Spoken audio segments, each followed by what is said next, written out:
tema de la mañana de hoy, tengo que confesarles que quizás una parte del tema no es muy agradable. De hecho, es una de las historias en la Biblia que es muy dolorosa, una historia muy triste, pero trae una enseñanza importante que esperamos poder aplicar a nuestra vida el día de hoy. Y le voy a pedir a nuestro pastor Jimmy que lea. Vamos al segundo libro de Samuel, capítulo 12, vamos a leer del versículo 1 al versículo 14. Segundo libro de Samuel, ¿tienes buena iluminación? Capítulo 12, del 1 al 14. Leamos. Segundo de Samuel 12, del 1 al 14, dice la Biblia: Jehová envió a Natán a David, y viniendo a él le dijo: había dos hombres en una ciudad, el uno rico y el otro pobre. El rico tenía numerosas ovejas y vacas, pero el pobre no tenía más que una sola corderita, que él había comprado y criado, y que había crecido con él y con sus hijos juntamente, comiendo de su boca y bebiendo de su vaso, y durmiendo en su seno, y la tenía como a una hija. Y vino uno de camino al hombre rico, y éste no quiso tomar de sus ovejas y de sus vacas para guisar para el caminante que había venido a él, sino que tomó la oveja de aquel hombre pobre y la preparó para aquel que había venido a él. Entonces se encendió el furor de David en gran manera contra aquel hombre, y dijo a Natán: vive Jehová, que el que tal hizo es digno de muerte, y debe pagar la condena con 4 tantos, porque hizo tal cosa y no tuvo misericordia. Entonces dijo Natán a David: tú eres aquel hombre. Así ha dicho Jehová, Dios de Israel: yo te ungí por rey sobre Israel, y te liberé de la mano de Saúl, y te di la casa de tu señor y las mujeres de tu señor en tu seno. Además de ti la casa de Israel y de Judá, y si esto fuera poco, te habría añadido mucho más. ¿Por qué pues tuviste en poco la palabra de Jehová, haciendo lo malo delante de sus ojos? A Urías Heteo heriste a espada, y tomaste por mujer a su mujer, y a él lo mataste con la espada de los hijos de Amón. Por lo cual ahora no se apartará jamás de tu casa la espada, por cuanto me menospreciaste y tomaste la mujer de Urías Heteo para que fuese tu mujer. Así ha dicho Jehová: he aquí yo haré levantar el mal sobre ti de tu misma casa, y tomaré tus mujeres delante de tus ojos, y las daré a tu prójimo, el cual yacerá con tus mujeres a la vista del sol, porque tú hiciste en secreto, porque tú lo hiciste en secreto, mas yo haré esto delante de todo Israel y a pleno sol. Entonces dijo David a Natán: porque pequé contra Jehová. Y Natán dijo a David: también Jehová ha remitido tu pecado y no morirás, mas por cuanto con este asunto hiciste blasfemar a los enemigos de Jehová, el hijo que te ha nacido ciertamente morirá. Amado y santo Padre, te damos gracias por esta mañana. Te ruego, Señor, que utilices a este siervo tuyo en tu gran misericordia, Señor. Me utilices como instrumento para traer tu palabra. Te ruego, Padre, que a través de ella levantes al caído, a ese que está deprimido, Señor, a ese que está enfermo. Te ruego también que levantes, Padre, a ese que está tibio, frío, sentado en su banco, Señor, y que quizás no tiene esa comunión estrecha contigo. Y sobre todo, Padre, te ruego que esta palabra levante los huesos secos de esos que aún no te conocen. Glorifícate, Señor, en mi debilidad. En el nombre de Jesús. Amén.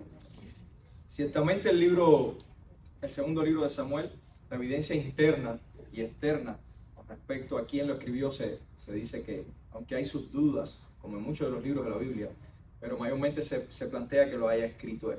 No leímos el capítulo 11. Le voy a hacer un breve resumen para que nos ubiquemos en el contexto de lo que estaba pasando aquí. Vieron que Natán visitó a David y le dio un regaño por todo lo que había pasado, pero no sabemos lo que pasó, y el que no ha leído la Biblia no sabe lo que pasó si no lee el capítulo 11. En el capítulo 11, en los tiempos donde los reyes tenían que salir a la pelea, en la primavera, tenían que ir a pelear, iban los reyes, no mandaban a nadie. David de perezoso, quizás porque estaba cansado, o quizás porque estaba confiado en sus generales, como dice, la confianza está en peligro, se quedó en el palacio. Y estando en el palacio, David sale a caminar por las terrazas del palacio, que era más alto que todo, ¿no? Y él ve a una mujer bañándose en el patio de su casa, algo que era muy normal en ese tiempo. No existían los inodoros como ahorita.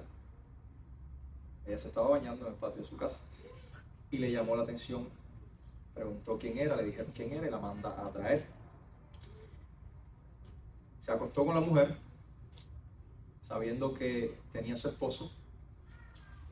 La mujer quedó embarazada y David, como su esposo estaba en el campo de batalla, mandó a que abandonaran al esposo en medio de la pelea, y ahí fue donde mataron a Urías, que era el esposo de Betsabé.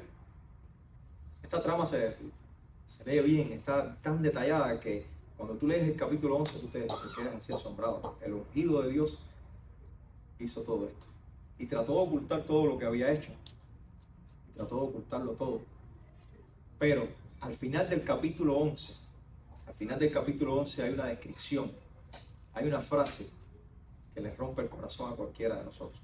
Dice al final del capítulo 11, dice, pero lo que David había hecho fue malo a los ojos del Señor. Preocupémonos cada uno de nosotros cuando esa frase nos pegue en el pecho a nosotros.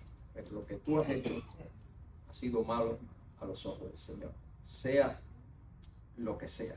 Pero a su tiempo, a su debido tiempo, comienza. Fíjense que en el capítulo 11 no se menciona la palabra de Dios. Todo lo que hizo David fue por su cuenta. Él no contó con Dios para nada. No se menciona sino hasta el versículo último, versículo que le acabo de mencionar. Y en el capítulo 12 comienza con el Señor mandando a Natán a encarar a David por lo que había hecho. 9 meses después, la mujer quedó embarazada y Natán le dice, el hijo morirá. O estaba por nacer o había nacido. Pero David se pensaba que le había pasado todo, que él había podido ocultar toda aquella historia. Sin embargo, el Señor le manda a Natán. Hay una enseñanza importante aquí desde el principio. Por muy lejos que tú hayas pecado, que tú hayas caído, eso no se borra delante del Señor. Nuestros pecados no arrepentidos no se borran delante del Señor. Juan Carlos mencionó que para el Señor, en primera de Pedro capítulo 3, versículo 8, dice que para Dios, para el Señor, un día es como 1000 años y 1000 años como un día. O sea, lo que tú hayas hecho, como David, 9 meses atrás, 10 meses atrás, 10 años atrás, está en presencia del Señor. Y Él te lo va a sacar en su momento, como pasó con David. David pensó que lo había ocultado todo ya, todo ahí. Y este evento, ¿por qué yo dije al principio que es una historia tan triste? Porque a punto de partida de este evento, el reino, este es el inicio, aunque no ocurrió aquí, pero este es el inicio del desmoronamiento de la monarquía que se da después de Salomón, que es el tercer rey de Israel. Pero este es el inicio. Todo empezó aquí, con un simple pecado de David, que veremos más adelante que no era uno solo. Ahora, les repito, Dios siempre va a buscar la forma de llamarnos la atención con respecto a las cosas malas que hacemos. ¿Cómo utiliza Dios o qué mecanismo Dios utiliza? La conciencia de cada cual. Todos sabemos lo que es bueno y malo, ¿verdad? En nuestra conciencia hay un termómetro para lo que es bueno y lo que es malo. Lo otro que Dios utiliza son las circunstancias. ¿Qué está pasando a mi alrededor? Que hay algo que no encaja, algo que me dice que está malo. Dios utiliza a las personas que te rodean, incluso aunque no son cristianos, Dios los utiliza para llamarte la atención con respecto a algo que estás haciendo inadecuado. Dios utiliza la Biblia, Dios utiliza a los predicadores y los pastores que se paran aquí y predican. En ese tiempo eran los profetas. ¿Ustedes creen que para Natán pararse delante del rey, que era la máxima autoridad, a regañarlo era fácil? Le podía costar la vida, ¿saben? Le podía costar la vida, como le costó a muchos de los profetas en el Antiguo Testamento. Muchos de los profetas fueron aserrados, picados de arriba abajo, por llamar la atención a los reyes. Sin embargo, Natán, y esto es un llamamiento para los líderes, para los predicadores, fue fiel a su palabra. Llegó y le dijo a David lo que Dios le había mandado a decir. Y le hace una historia de un señor que tenía una ovejita Y es la única que tenía, y la tenían como ovejita de la casa, como los perritos hoy en día, ¿eh? ¿Cómo se llama? Como Brandy, perrito de mi hermana, que lo tienen como un bebé en la casa. Y él, bueno, imagínate que dice la historia que la leche que tomaba la ovejita era la misma que tomaban los hijos de la casa, la tenían como una hija. De hecho, la palabra hija con que termina esta parte del versículo que Natán está mencionando, es la misma palabra que se utiliza para las iniciales, las primeras letras del nombre de Betsabé, en el hebreo, que era la mujer que él tomó de Uría. Y cuando él le cuenta la historia y le dice, hubo un rico que no quiso coger de la suya y le mató a esa ovejita para darle de comer al invitado que recibió. ¿Qué es lo que hace David en ese instante? Dice el versículo 5, y se encendió, porque él está contando la historia, dice, y se encendió la ira de David en gran manera contra aquel hombre, contra el hombre de la historia, porque enseguida se parcializa. Fíjense que dice, la ira se encendió de tal manera que el deseo de David fue que muera, algo que era totalmente desproporcional a la ley. Esta frase muchos de ustedes, los que están aquí, la conocen, aunque no lean la Biblia, aunque no sean cristianos. Y hay una frase que se usa mucho en la calle que dice, ojo por ojo, diente por diente. En la ley Dios estableció esto literalmente, ojo por ojo, diente por diente. Hay quien dice, oye, pero que está fuerte la pelea. No, era una cosa de que sea justa. No quiere decir que si ahora yo te corto un dedo, tú me vas a sacar un ojo a mí. No, sería también dedo por dedo. Me hago entender. Sin embargo, este hombre lo que hizo fue matar una ovejita de otra persona, y David, ¿qué es lo que dice? Ciertamente debe, ¿qué? Morir. Estaba por encima de lo que decía la ley, no estaba acorde a lo que Dios había ordenado. Sin embargo, lo único que ordenaba la ley en este caso era que si alguien le robaba un animal a otro, en Éxodo 22, al principio de Éxodo 22, si alguien le robaba un animal a otro, tenía que pagar ¿cuánto? 4 veces. Él lo menciona, pero después, pero mucho después. Y esto habla de lo fácil que somos nosotros a la hora de juzgar a los demás. Cuando la historia no es tuya, cuando no eres tú el que estás inmiscuido, usted enseguida empieza a dictar sentencia a la ligera, porque somos buenísimos sacando conclusiones y juzgando lo que está fuera de nosotros, porque somos expertos juzgando el entorno y todo lo que nos rodea, porque somos expertos juzgando lo que pasa en la vida de los demás. Pero no tenemos la capacidad innata, no tenemos como David aquí, de sacarnos la viga, la cabilla, el hierro que tenemos en el ojo, para poder sacar después y ayudar a nuestro hermano a sacar el pedacito de algodón que tiene ahí. Y es lo que estaba pasando con David. De hecho, enseguida que terminó la historia, hizo su conclusión. También estaba pasando que el pecado te afecta, el pecado te ciega, te bloquea tu análisis, tu capacidad de discernimiento. Y sacas conclusiones a la deriva sin investigar más. Es lo que le estaba pasando también a David. Lo cierto es que la táctica de Natán funcionó. Natán le hace una historia, y cuando David saca conclusiones de esa historia, David no se estaba dando cuenta que él mismo se estaba autocondenando. Y ahí es cuando Natán, en el versículo 7, vean lo que le dice, entonces Natán dijo a David, tú eres aquel hombre, el que le robó la ovejita al otro. Y entonces utiliza una fórmula que utilizan muchos de los profetas en el Antiguo Testamento, que es la forma de los juicios proféticos, de darle juicio a David, y comienza primero como Dios siempre comienza. ¿Ustedes se acuerdan cuando predicamos de cuando Dios dio la ley? Yo soy el Dios de Israel que te saqué de la tierra de Egipto, y dijo una serie de cosas buenas que Dios hizo por ellos, que te saqué de tierra de servidumbre. Así mismo empieza Natán. Le empieza a decir en el versículo que continúa, 7 y 8, hace una demostración de la provisión de Dios para él. Le dice, yo te ungí rey sobre Israel y te liberé de la mano de Saúl, y también te entregué a tu cuidado la casa de tu señor. Todo lo que tenía Saúl se lo pasó a David, y te di la casa de Israel y la casa de Judá, las dos juntas. Y si hubiera sido poco, si todo esto te hubiera parecido poco, te hubiera incluso dado más cosas. O sea, yo he hecho esto por ti. Y siempre Dios nos llama la atención a eso. O sea, yo he hecho tantas cosas por ti. Analiza y mira el pasado, todo lo que yo he hecho por ti. Es verdad que hoy estás pasando algo, o caíste en pecado, pero analiza que lo que viene después está basado y fundamentado en lo que yo he hecho por ti. Y después Natán le hace una pregunta reflexiva a David y le dice, ¿por qué has despreciado la palabra del Señor? ¿Por qué has despreciado los mandamientos del Señor, haciendo lo malo ante sus ojos? ¿Se acuerdan del versículo final del capítulo 11? Lo mismo le repite a Natán. ¿Por qué has hecho lo malo ante los ojos del Señor y violando su palabra. David era una persona que conocía la palabra, conocía la ley de punta a cabo. Por eso cuando yo digo, David se le fue la mano queriendo matar al hombre, porque él sabía que lo que el hombre merecía era matar, entregar 4 corderos por 1, que es lo que decía la ley. Y Natán se lo refresca, ¿por qué? Y después de esta historia, que él le hace esa pregunta, yo me imagino como que Dios te diga a ti hoy, ¿por qué has hecho lo malo delante de Dios? Y tú empiezas a procesar esa información. Ahí viene la parte de la acusación que le hace Natán. Y le dice, mataste. Dice, has matado a espadas a Urías elitita. Has tomado a su mujer para que sea mujer tuya. Y a él lo has matado con la espada de los amonitas. Lo mandó a matar. Lo dejó solo adelante en el campo de batalla para que lo mataran. Y lo curioso que no lo mencioné, la carta que decía lo que había que hacer con él, el mismo Urías se lo llevó el comandante. Él mismo llevó su sentencia de muerte. Fíjate lo que hizo David. Le dio al hombre una carta y le dice, entrégale esto a Job.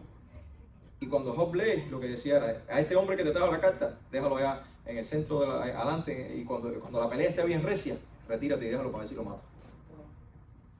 Por eso yo digo que es uno de los capítulos más aterradores que yo he leído en la Biblia. Del ungido de Dios, ese David que mató a alguien con una piedra en la cabeza. Ese David que Dios sacó de criar ovejitas, de ser pastor, había caído de esta manera. Y después que Natán le hace todo este resumen, le dice lo que va a pasar. O sea, Dios siempre te dice eso. Mira, yo te he protegido, yo te he hecho todo esto, pero tú has caído contra mí, has pecado contra mí, porque hiciste esto. De la circunstancia que sea, de lo que te puedo hablar yo hoy aquí, de lo que tú leas en la Biblia, de lo que te habla tu esposo, tu esposa, tu amigo, tu amiga, el que te rodea. Y al final te puede tocar, como pasa muchas veces. Las consecuencias del pecado siempre se pagan. Dios en su gran misericordia puede decirte, no va a pasar nada. Pero Dios te puede hacer pagar de una forma o de otra. Y mira lo que le va a pasar a David. Dice, ahora pues la espada nunca se apartará de tu casa. ¿Alguien ha visto la serie de David? Ahí está tan literal lo que pasó. Esa serie está bien apegada a la Biblia. Lo que le pasó a David, cómo un hijo violó a la hija, cómo el otro mató a este que violó a la hija, cómo el que mató al otro hermano quiso matar a David, cómo murió. Dice, la espada nunca se apartará de tu casa, porque me has despreciado y has tomado por mujer, has tomado la mujer de Urías hitita para que sea mujer tuya. Y continúa haciéndole una serie de regaños. Dice, de tu misma casa levantaré mal contra ti, el mismo hijo se rebela y quiere tomar el reino. Y aún tomaré tus mujeres delante de tus ojos y las daré a tu compañero. En la serie se ve lo que hace Absalón con las mujeres de David. Tiene relaciones sexuales con ellas delante de todo el pueblo. Y este se acostará con tus mujeres a la luz del día, al pleno día. En verdad tú lo hiciste en secreto, pero yo haré esto delante de todo Israel a plena luz del sol. En un abrir y cerrar de ojos, miren lo que hizo David. Violó al menos 4 de los 10 mandamientos que Dios había dado, que eran simples. Codició a la mujer de su prójimo, mirando por el balcón, que no era de él, Cometió adulterio, mató y mintió. 4 al menos 4. Y para eso es que Natán le dice, ¿por qué has despreciado la palabra del Señor? Para que él reflexione y se dé cuenta de todo lo que estaba pasando. Le despertó la conciencia, como nos hace Dios a nosotros. Dios utiliza todo el entorno, las situaciones, como le decía, de forma que te despierta la conciencia y te presenta la ley de Dios. Te dice, esto es lo que debes hacer y esto es lo que tú no has hecho. Me gustaría que cada uno pensara si ha violado la ley de Dios. Analicen ustedes mismos. Háganse esta pregunta. ¿He violado los mandamientos del Señor? Quizás al que no es cristiano, que nunca ha leído la Biblia, que no tiene ni idea de lo que estamos hablando, esto le pueda parecer raro. Pero hay una ley en tu corazón que te dice lo que es bueno y lo que es malo. Y tú no tienes ni idea de que eso Dios lo sembró ahí. Miren lo que dice Romanos 2, lo voy a leer de la traducción en lenguaje actual, que es bien simple. Romanos 2, versículo 14 dice, porque los que no son judíos, recuerde que estaba escrita a la gente de Roma, pero ahora cambien esta palabra judío incluso para cristiano, para que entendamos cómo hacer este ejercicio. Dice, porque los que no son judíos o cristianos obedecen los mandamientos de la ley de Dios, aunque no los conozcan, porque ellos mismos saben qué es lo bueno y malo.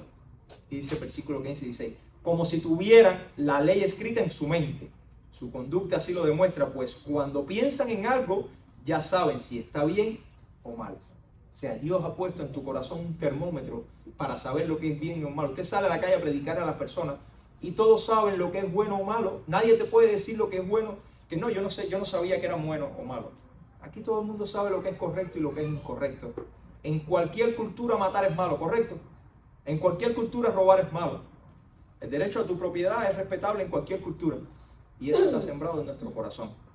Y te voy a mencionar a modo de pregunta algunas cosas para que reflexionemos con respecto a la ley de Dios, esta que David había violado. Pero analicen estas preguntas, prosésenlas y piensen bien. Y analícense cómo están parados ustedes de frente a esto. Primero, siempre, toda tu vida, desde que naciste hasta el día de hoy, ¿has respetado y honrado a tus padres?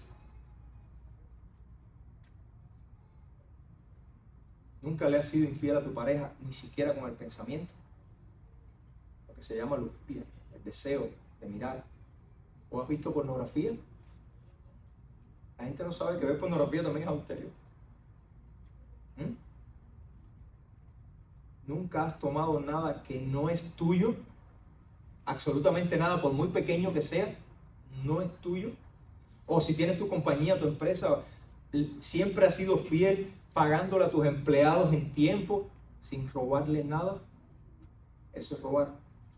Como yo siempre digo, la uva que te comes sin pagar en Walmart es robar. Nunca te has enfadado con nadie al punto que le desees el mal o te alegres de las cosas malas que le pasan. Eso es matar a esa persona en tu corazón.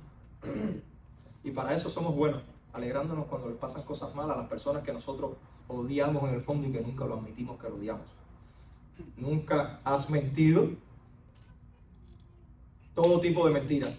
Ante Dios, un Dios santo, mentira es mentira, no existen mentiras blancas. Nunca has deseado compulsivamente las propiedades o las cosas de otras personas, ya sea tu vecino, tu hermano, de forma que quieras tenerlo. A veces no es que quieras tenerlo, a veces te cae tan mal que lo tenga, que no quieres que esa persona lo tenga. El envidioso a veces no quiere tener lo que tú tienes. El envidioso lo que quiere muchas veces es que tú no lo tengas, porque él no puede llegar a tenerlo. Pero piensa que te pasa a ti también a veces, porque nos creemos santos, pero no nos analizamos como David. Sí, muerte es lo que merece, y 4 ovejas por una. Pero te estudiaste, te analizaste. Y estos mandamientos que te pregunté, que te hice a forma de pregunta, tienen que ver con tu relación horizontal, con las personas que te rodean, ¿verdad? Con los que están a tu alrededor. Pero ya te preguntaste los 4 mandamientos. Primeros, tu relación con Dios, ¿cómo está? Me gustaría hacerte estas preguntas. ¿Qué es más importante para ti? ¿Tu familia, tus hijos, tu negocio, tu dinero o Dios? Déjame decirte que si todas estas cosas están primero que Dios, eso es idolatría. Yo no estoy diciendo que estas cosas hay que dejarlas de lado, ni que no son importantes. Estoy diciendo que el gran mandamiento dice que ames a Dios por sobre todas las cosas, con toda tu fuerza, con todo tu corazón, con todo lo que tienes, con todo tu ser. Otra pregunta, ¿te arrodillas, veneras o le pides, le oras a otras cosas? Virgen, santo, imágenes cualquiera. Hoy en día está muy de moda que el universo me dé. Oye, he visto cristianos publicar en sus redes sociales, le pido a Dios que el universo, o le pido al universo si Dios permite. Yo he visto estas cosas, cristianos en las iglesias que yo conozco. ¿Qué es lo que da el universo? Te estás arrodillando frente a imágenes, algo que Dios prohibió. ¿Con qué frecuencia tú usas el nombre de Dios en vano? Ya sea porque te machucas un dedo y que es lo primero que te viene a la mente. Te machucas un dedo y lo primero que te viene a la mente es la palabra de Dios. Porque nadie utiliza el nombre de su madre. ¿Por qué? Porque la respeta. O cuántas veces juramos y tomamos el nombre de Dios en vano, vamos a hacer algo y después no cumplimos el mandato que vamos a hacer. El voto, que es cuando se dictó esto. ¿Por qué no lo hacemos? Eso es tomar el nombre de Dios en vano. Le dedicas a Dios el tiempo que Él se merece. A lo mejor trabajas los domingos y no puedes venir a la iglesia, pero le dedicas a Dios el tiempo que Él se merece, porque Él te lo ha dado todo. Y por último, ¿te crees tú que eres tan buena persona que no necesitas a Dios? O sea, tienes tu propia justicia, ¿te crees que no necesitas a Dios? a modo de reflexión con la pregunta que Natán le hizo a David. ¿Por qué has violado la ley de Dios? ¿Por qué has violado la palabra de Dios y has hecho lo mal delante de sus ojos? Analicen cada una de estas preguntas en su interior. Si cualquiera de estas preguntas te atravesó el corazón como una espada, Dios te está diciendo lo mismo. Dios te está diciendo lo mismo que le dijo Natán a David. ¿Por qué has despreciado la palabra del Señor? Y Dios siempre te dice: yo te di la vida, yo te mantengo respirando, yo te mantengo respirando, yo te he dado la familia que tienes, yo te he puesto donde estás, yo te he dado el techo que tienes, yo te traje hasta aquí hoy, yo te doy trabajo, yo te doy alimento, y a pesar de eso desobedeces lo que yo te mando. El otro día escuché a alguien diciendo que el pecado de Adán no era para que lo castigaran tan fuerte. Si Dios le dio todo, un hombre que lo sacó del polvo, lo hizo de la tierra, y a pesar de eso le dio la oportunidad de vivir 930 años después. Fue corto el pecado y tuvo una pila de hijos. Si lo que merecía era la muerte al momento, porque la ley decía: ciertamente morirás. Si no murió físicamente al momento, le tocó 930 años después, pero murió espiritualmente. Y Dios todavía te dice: ¿por qué desobedeces mi ley? Porque nadie es perfecto. De las cosas que le leí, estoy seguro que a cada uno de nosotros nos muerde alguna de esas serpientes, como la serpiente en el desierto de Israel. Alguna de esas serpientes nos muerde todos los días. La mentira, la hipocresía, la idolatría.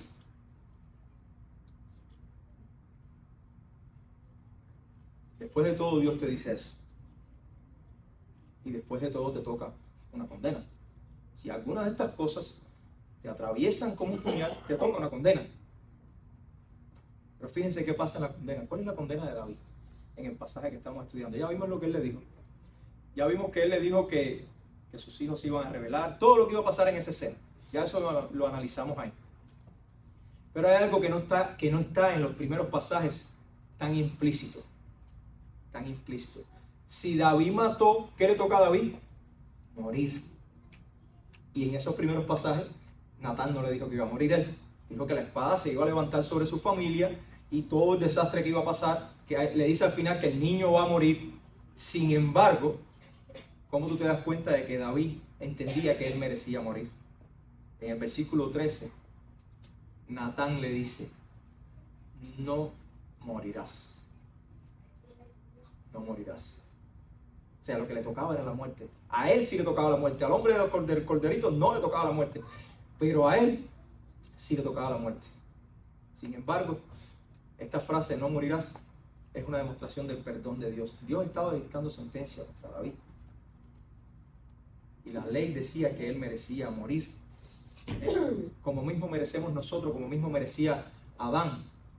Dice Romanos 6:23, dice que la paga del pecado es ¿qué? La muerte. O sea, todo el que desobedece, cualquiera. Es que yo no soy tan mentiroso como mi hermano. O es que yo no me puedo comparar con Hitler, o con Fidel Castro. No, yo no me puedo comparar con esa gente. ¿Ustedes creen que esa gente son diferentes delante de Dios? A nosotros. Nosotros no somos santos. No podemos pararnos delante de Dios para nada.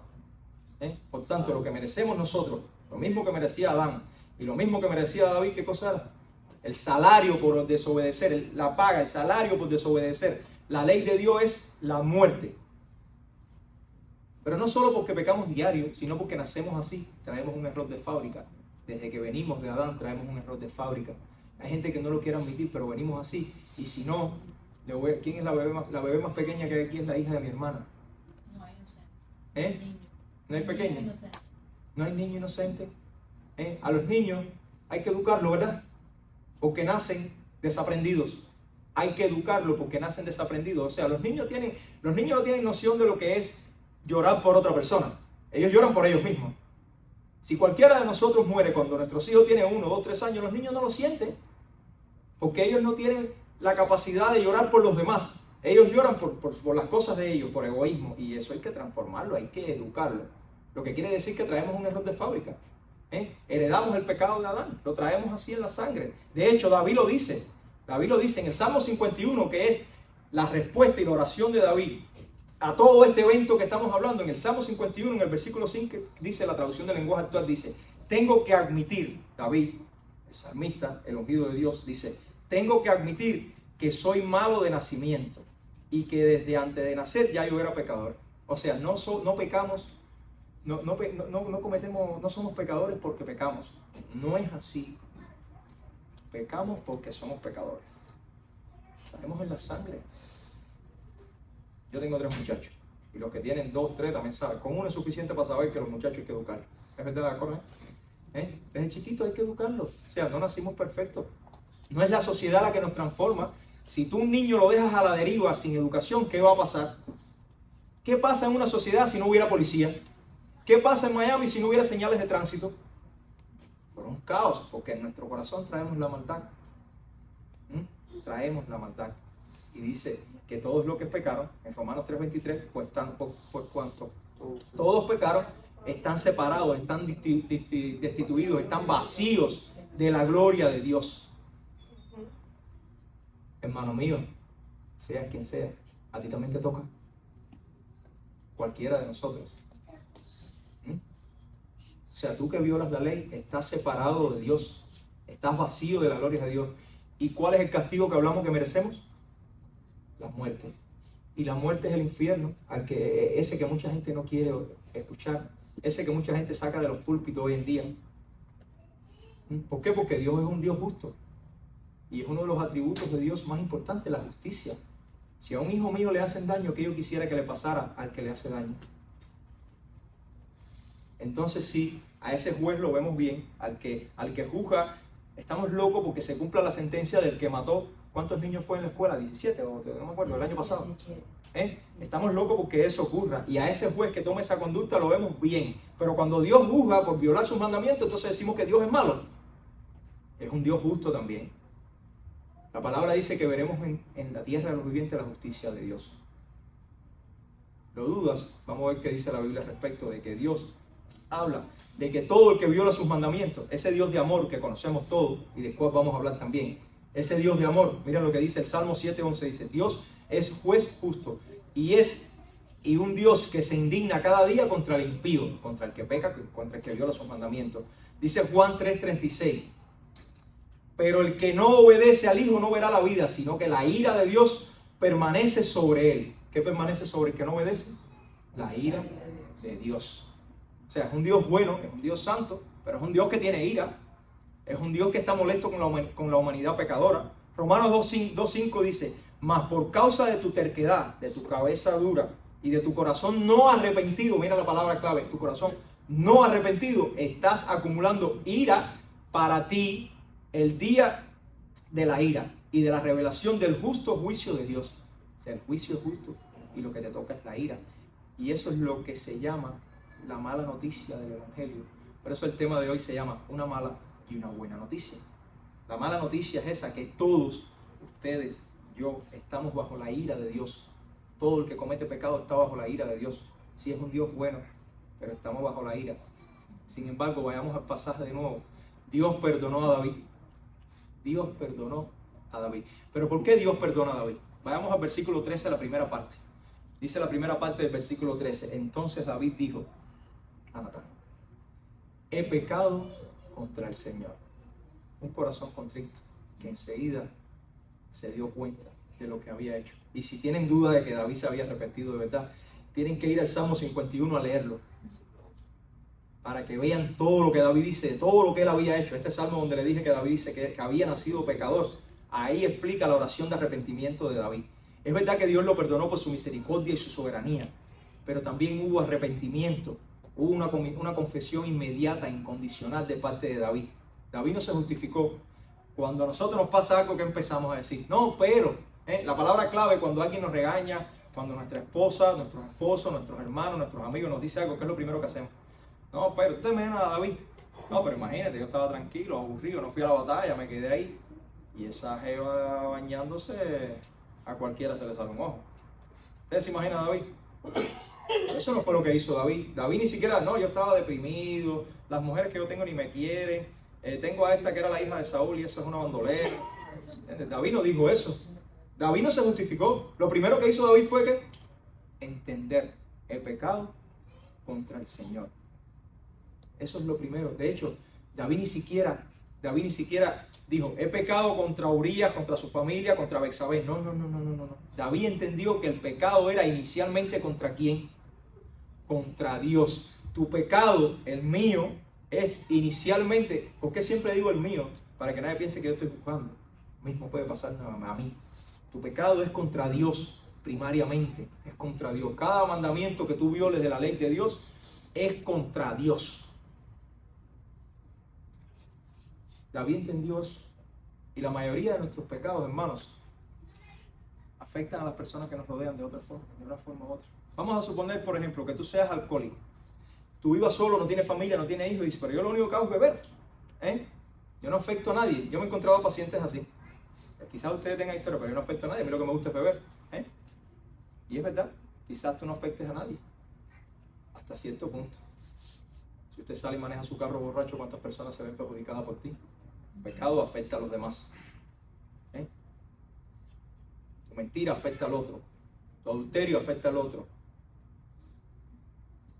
Y en conclusiones, el 100% de los pecados afecta tu relación con Dios. Por eso es que no hay forma de acercarse a Dios. Por eso es que la palabra dice que estamos separados, estamos vacíos. Estamos separados de Dios. Y ahora viene la pregunta importante. Bueno, si nadie puede acercarse, porque hay un loco ahí en la iglesia, Jesús en la respuesta que está diciendo que todos estamos separados de Dios. Si nadie puede acercarse a Dios, ¿cómo vamos a hacer para ganar la vida eterna? Todos nos concentramos en los 76, 78 años de esperanza de vida en nacer que hay en Estados Unidos. Con 78 años soy feliz. Yo le pregunto a la gente, si Dios te da, analicen esto, si Dios te da 100 años con una salud de hierro, ¿cuántos años quisieras durar? Entonces la gente, bueno, si tuviera la salud que tengo ahora, sí quisiera 100 más. Porque Dios sembró la eternidad en nuestros corazones. No nos podemos conformar con los 76 años que tenemos. Porque hay una vida que es más larga, una vida eterna. Y es ahí donde tenemos que preguntarnos. Es ahí cómo vamos a pasarlo y a dónde la vamos a pasar. Y ahí viene la pregunta clave. ¿Cómo puedo ser yo perdonado? ¿Cómo puedo ser yo perdonado? El primero lo demostró David. Y yo siempre he llamado esto los dos brazos de la salvación. El primero lo demostró David ahí. El arrepentimiento. ¿Qué dijo David? He pecado contra el Señor. El arrepentimiento. Una palabra que también por desgracia sacan de los púlpitos hoy en día.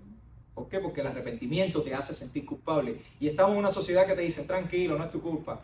Tus padres te criaron así. Cuando tú eras chiquitico, fulano te violó y por eso es que tú hoy eres así.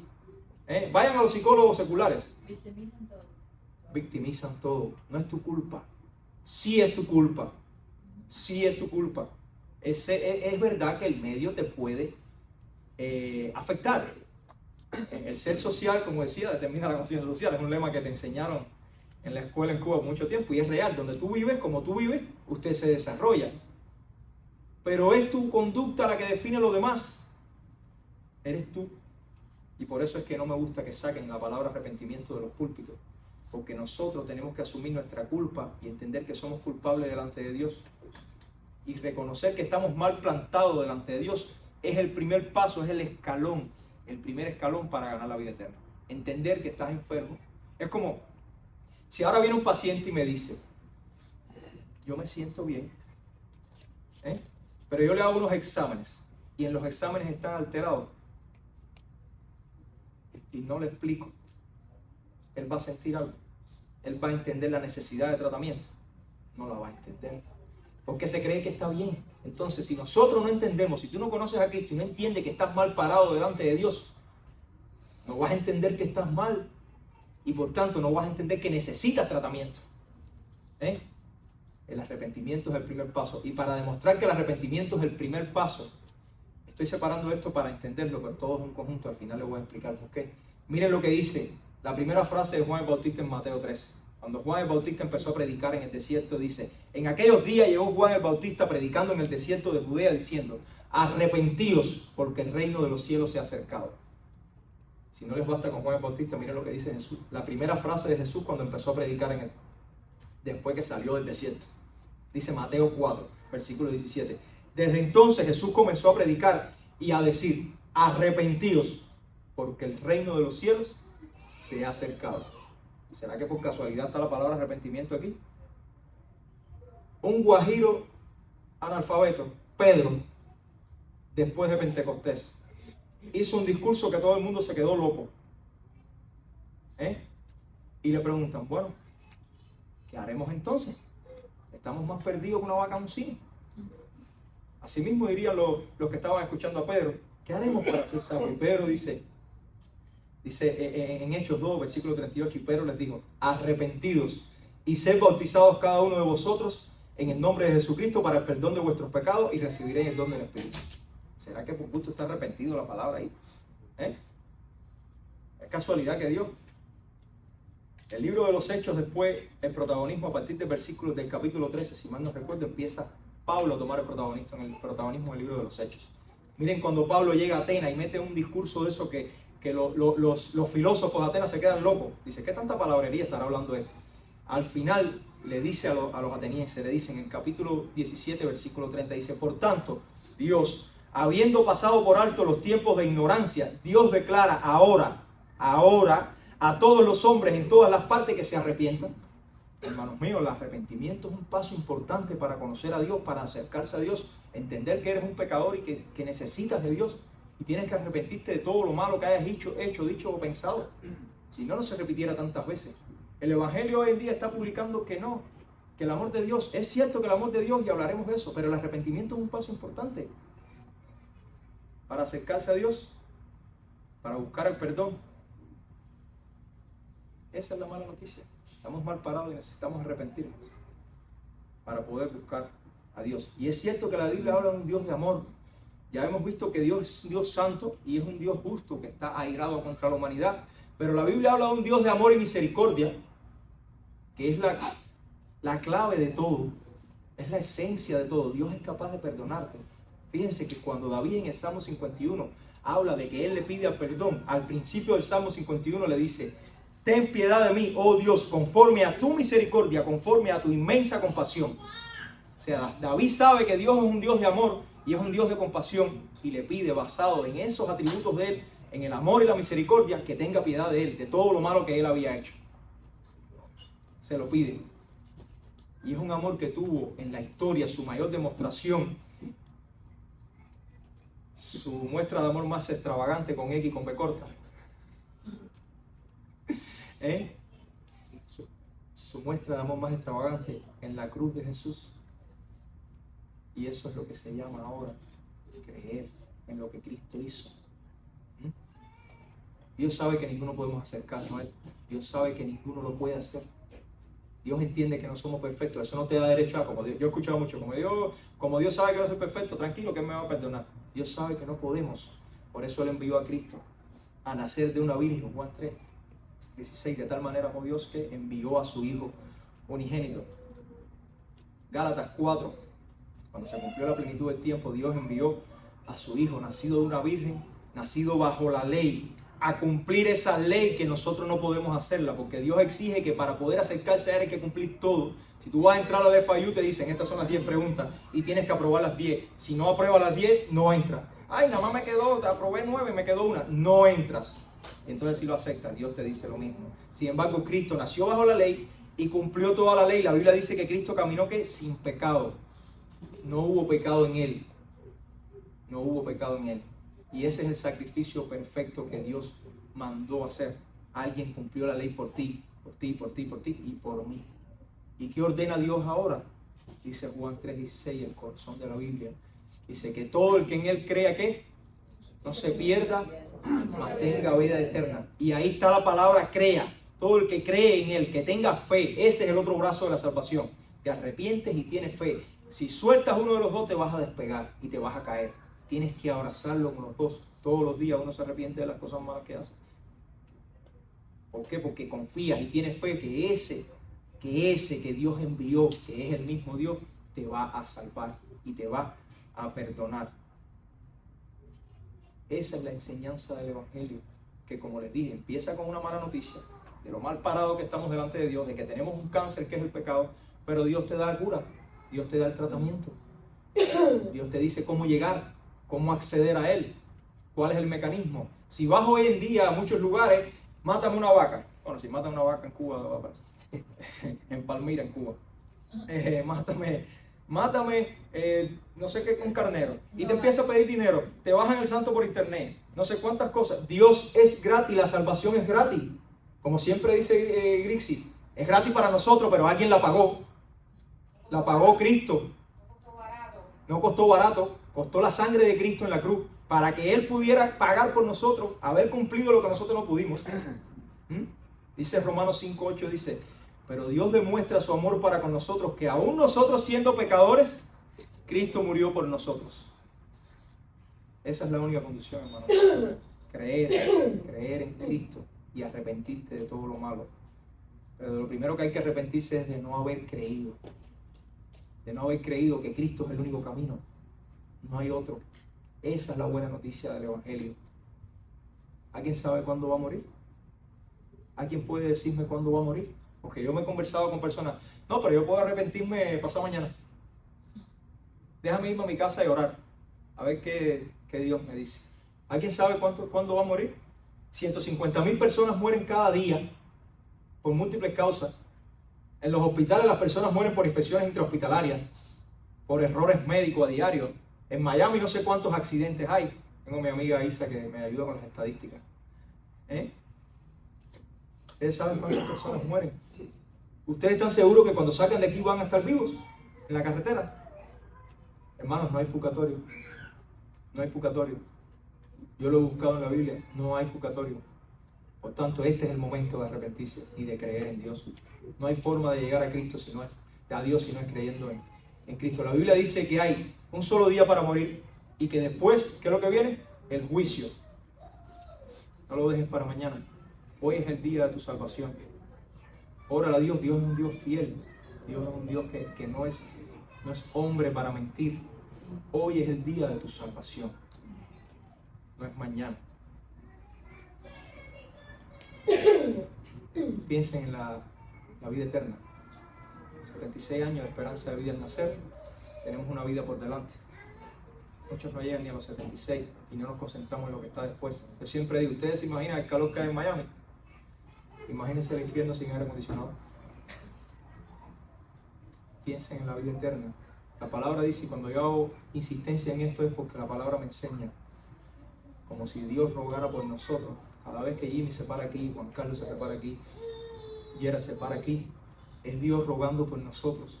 Que el que no conoce a Cristo se arrepienta. Como dice Spurgeon, que el cadáver de nuestros hermanos pase por encima de nosotros, aguantándole las piernas, pero que no se vayan al infierno.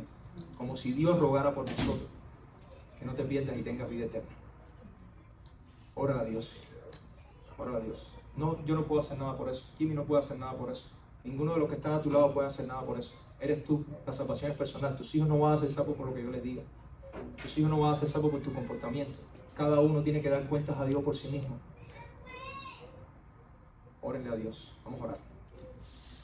Amado y santo Padre que estás en el cielo, te doy gracias por esta mañana, Señor.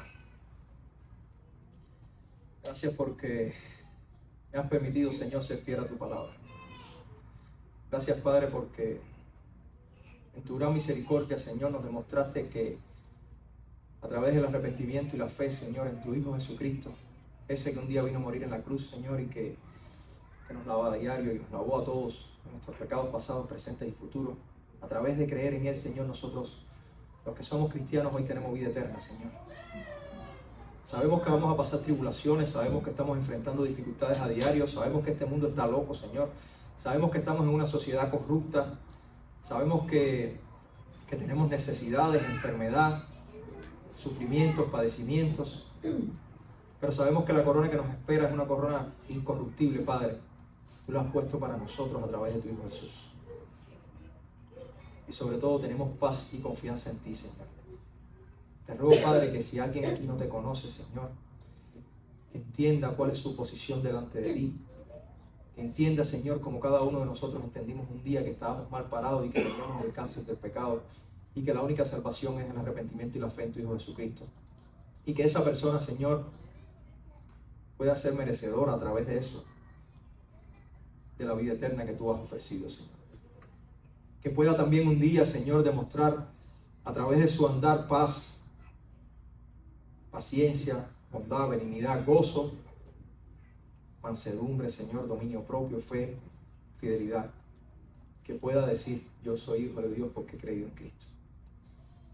Señor, bendícenos hoy y utilízanos de bendición para las personas que nos rodean, que todos puedan ver a tu Hijo Jesucristo caminando a través de nuestras acciones, en nuestro trabajo, en nuestras escuelas, en nuestras familias.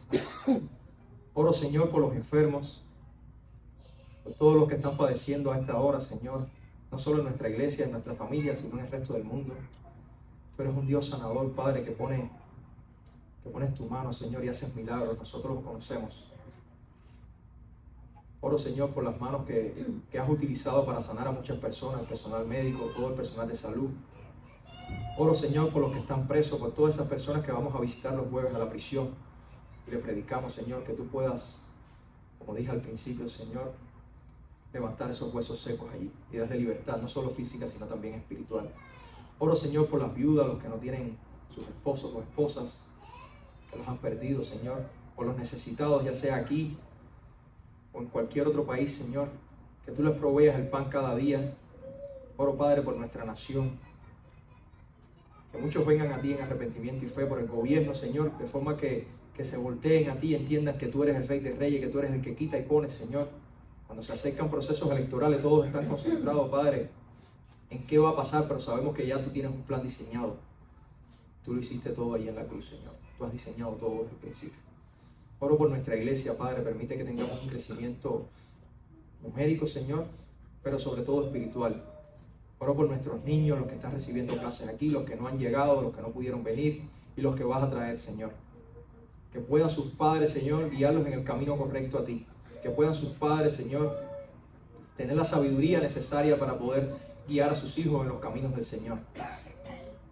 Danos a nosotros, los que estamos al frente, Señor, la sabiduría para guiar a tu iglesia.